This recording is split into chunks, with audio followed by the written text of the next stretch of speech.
Ladies and gentlemen, welcome back to another amazing video of Under the Radar. Today we'll be talking about Makur, alright? We're not talking about Thon Maker, who's been playing in the NBA for quite some time now with the Milwaukee Bucks, the Detroit Pistons, and of course, the Cleveland Cavaliers. We're not talking about Makur, the brother who's been spending majority of his time playing in the Summer League and the G League and on and off the NBA court. We're talking about Makur, alright? Do not confuse him with Maker. This is Makur. Now, Makur is the cousin of Thon Maker and Mater Mater. Makur was born in Nairobi, Kenya, to South Sudanese parents and immigrated to Perth, Western Australia when he was just a year old. Before focusing on basketball, he mainly took interest in football. Soccer, in other words, for you Americans who would think it was American football. His position was primarily a striker, and he often played beach soccer with his friends in his free time. Makur played for Queen's Football Club alongside with his other older brothers. Along with that, Makur attended St. Andrew's Catholic Primary School and joined Irene McCormack Catholic College for high school. He was naturally drawn to basketball, particularly because of his amazing gift that God gave him, which is his height.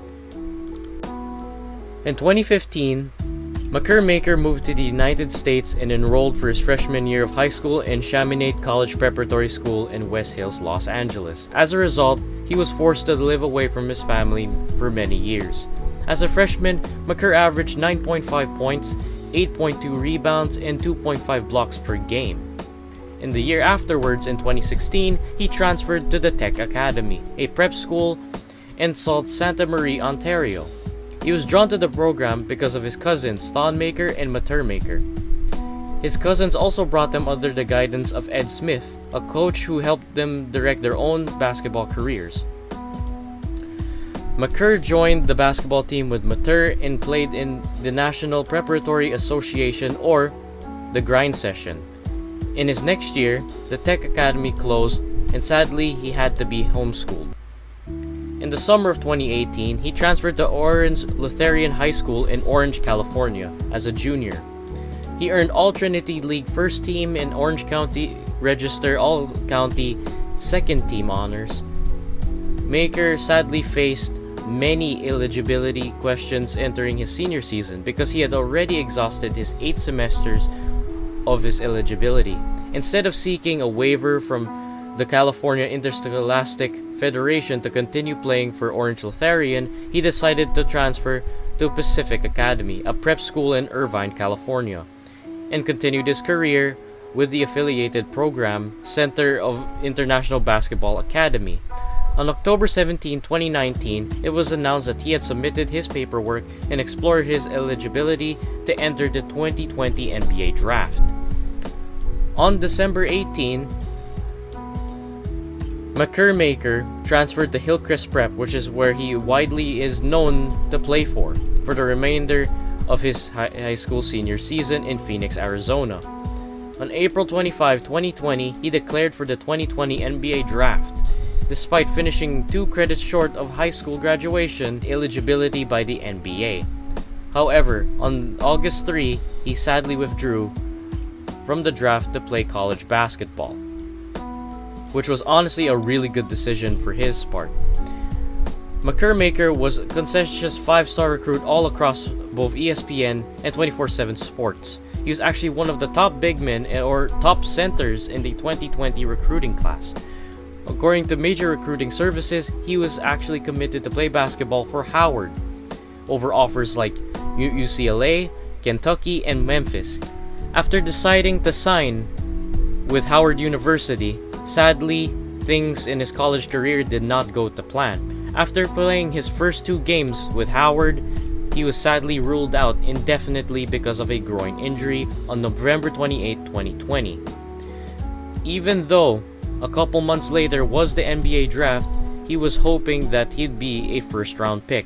But according to many scouts and analysts, that wasn't the case. A lot of scouts, a lot of NBA officials, including people who are on Twitter, told him and his agent that he is a second round pick at best for now.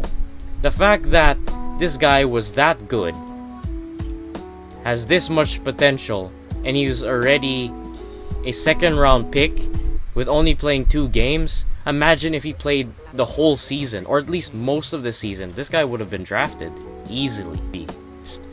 But in his 2 games in college, for his first game against the Belmonte Bruins, he scored 11 points, 1 block, 2 assists, and 8 rebounds. On his very last game in college, he scored 12 points, 1 block, 2 assists, and 4 rebounds. And in both games, he played 20 minutes. And along with that, he was about 50% from the line and 50% in the field goal percentage. Now, the flaw here that I see is really his shot decision making, because I noticed that in these 2 games he was able to acquire 9 turnovers, so he needs to work on his ball handling and his decision making. Because I remember when I watched HSBCU games and when I watched Howard, I made sure I paid extra attention, most especially to Makur. And I remember when he was screening his teammates, sometimes it would be lost in the shuffle, even though he was offering his teammates mid-screen, right? The toss and screen. Sometimes a guy could get a hand in and be able to grab it as a steal and being able to convert it into an offensive play. He decided to sign on August 21, 2021, to sign with my beloved Sydney Kings of the National Basketball League of Australia on a Next Stars contract. Honestly, this was the best decision he's ever made in his whole entire career so far. I am very confident on the Next Stars program that, to me, a player that has a lot of potential. You're 6'11", you're so fast. A guy who plays like a guard, who can play inside and out, and he can shoot better than his cousin. I'm not dissing Thon Maker at all, but at this point of Thon Maker's career, I do not see him as a starting center anymore, or a starting big. But what I see for Makur is a lot more than that. Potentially could become an all-star if he is developed correctly. I mean, the guy can handle the ball. He can go inside and out. He has amazing agility for a 7-footer. He has a really good touch around the basket. His handles are pretty good for a 7-foot guy. His passing needs a little bit working, and his shooting is pretty darn good from the field. I really like how he placed himself in the Sydney Kings. Not only that Sydney is actually one of the most, historically best teams in NBL Australia history, but look what they just brought in. Jalen Adams, a guy who's a pretty solid player, good potential, and was such a stud in the G League. They have Bewali Bayless. I think Bewali Bayless, is from Redfern. I think he's also planning to be drafted on 2022. They have Sean Bruce, Xavier Cooks, Angus Glover, Jordan Hunter, RJ Hunter. Now we all remember RJ Hunter from, I think he was drafted 2015, and he was the first round pick. I think he was 28th overall. Of course, you have the Martins. Now my 2 Martins, there was a Martin pair brothers in Charlotte, Kobe, and I forgot the other guy. But we have 2 Martins again here in Sydney. We have Gerald Martin, who was also drafted in 2015. I think he was just 3 picks over RJ. He was the 25th pick in the draft, obviously 6'10", 239.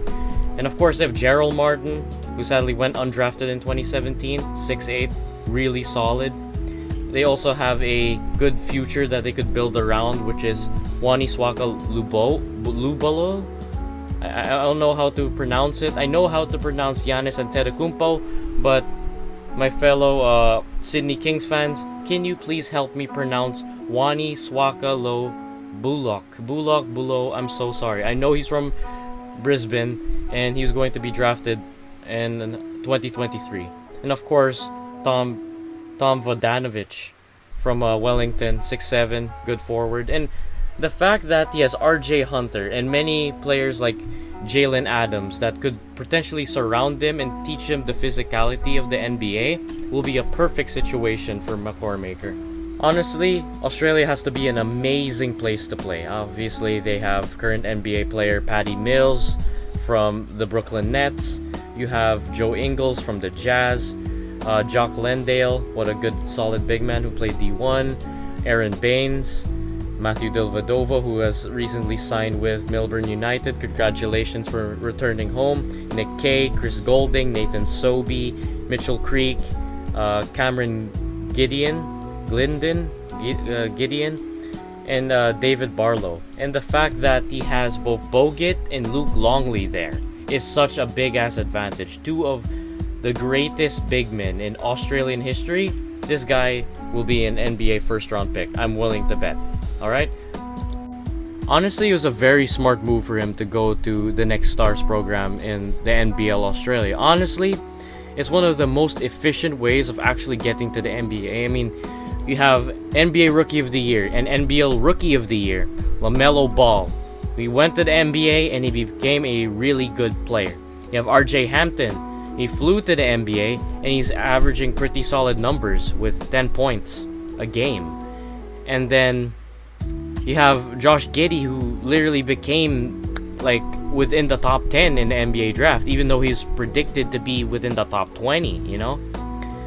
And the fact with a high potential player like Makur, who is really fast for his size at 7 foot tall, is just it's unbelievable. Because I'm a little bit biased since I'm a Sydney Kings fan, but not to toot my own horn or anything, it's a pretty rich program. Not only that, you get a retired championship caliber center in Andrew Bogut as your advisor, who recently retired, who's technically one of the best NBL Australian players to ever live. And then of course you have the last dance partner of Michael Jordan, another amazing big man that helped him through screens and free him up for his amazing clutch in offensive plays, Luke Longley. And the fact that you have those two big men talking inside of your ear and them giving you constructive feedback based on the modern day of the NBA, honestly, it could not get even better than that. People that are going up and down from the NBA like Gerald Martin. You had a person like Brian Bowen, who's now in the NBA for the Indiana Pacers. So honestly, him going to the Sydney Kings was the best thing ever. And the fact that he was so lucky to have these two mentors, Andrew Bogut, who recently played in the NBA back in 2018, and then of course Luke Longley, who's technically a legendary role player. I'm not saying that he's deserving to be an absolute, like, I praise him a lot. Honestly, I think he should go to the Hall of Fame. And I heard that he'll be going to the Hall of Fame, so really good news for Mr. Makur. Honestly, I see this guy next year, if he dominates, or at least gives us good and solid numbers in the NBL Next Stars program. So if you ladies and gentlemen love today's video, hit that like button, hit that subscribe button, and I will see you in Sydney. Or technically see you next week. Alright, bye bye.